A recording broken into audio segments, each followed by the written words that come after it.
দিকে যারা অর্থ ইনকামের উপলক্ষ মনে করে, যারা বিএনপির এই ব্যানারকে ব্যবহার করে মামলাবাজি করে, চাঁদাবাজি করে বিএনপির মূল নেতা কর্মীদেরকে অতিষ্ঠ করে তুলেছে, ওই বিএনপি ছাড়া মূল বিএনপি ভাইদেরকে বলবো, আপনার এবং আমার পথ অভিন্ন।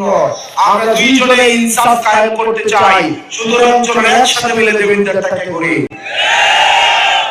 আমরা আর প্রতিহিংসার রাজনীতি করতে চাই না, আমরা আর প্রতিহিংসার রাজনীতির দায় নিয়ে আমরা চলতে চাই না।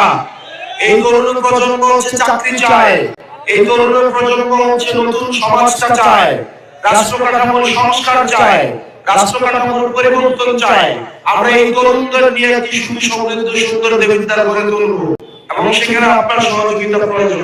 আপনারা সহযোগিতা করবেন না আমাকে? করবেন না আমাকে?